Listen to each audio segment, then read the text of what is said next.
Now, for roughly 1 in 5 Americans, COVID-19 may never be fully in the past. That's the number of Americans the CDC estimates have at least one lingering symptom of COVID. Chris Stewart sat down with a woman who suffers from a severe case of long COVID. She worries that with the end of the public emergency, she and others in her situation will be forgotten. All right, I'm texting her that we're almost there and on our way. We're in Atlanta. We're about to go interview a woman who I first spoke with about 2 years ago. She was one of the first people I thought about when it was announced that the COVID public health emergency would be ending, because while many have moved on, she says COVID is going to impact her for the rest of her life. Hey, Marjorie, how are you? It's been a couple of years. Marjorie Roberts is a COVID-19 long hauler. In 2021, when I saw you last, I thought maybe, it's going to rebound. She caught the virus in March 2020. What are your symptoms today? I still deal with what we call brain fog. I still have the COVID, the crashes.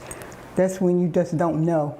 All of a sudden, you just start feeling like blah. She said she's never been the same. Today, she still needs to test her blood pressure and oxygen levels at home. So this is going to be 2 of my companions for the rest of my life, because when your oxygen level drops, this lets you know. The medical records Robert shared with me showed doctors found not only damage to her lungs, but lesions on her liver and one of her kidneys. She also lost several teeth, a symptom the National Institutes of Health found can be associated with COVID-19. Roberts has multiple doctor's appointments every month.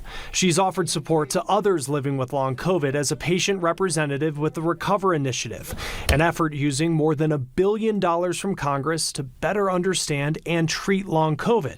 The Department of Health and Human Services sent me a statement saying the end of the public health emergency won't impact research into long COVID, and clinical trials to find treatments will begin in the weeks to come. For all the ways Roberts says long COVID has impacted her life, doctors still don't know the reason why. They really don't know. They trying to figure it out, but they don't know. She says COVID's impact on her body and her mind forced her to retire last year from her work as a certified life coach. Her Doctor of Business Administration degree is still on her wall. I was on top of the world. I was there. I was Dr. Marjorie Elizabeth Roberts. I was there in 2019. As the public health emergency comes to an end, Roberts worries people will forget about those living with long COVID like her. The public health emergency, it couldn't go on forever. And there was going to be a time that it had to stop. What do you say to someone who would have that type of opinion even when hearing your story? If you had spots on your liver, sarcoidosis in your lungs, swollen lymph nodes in your lungs, would you want it to end?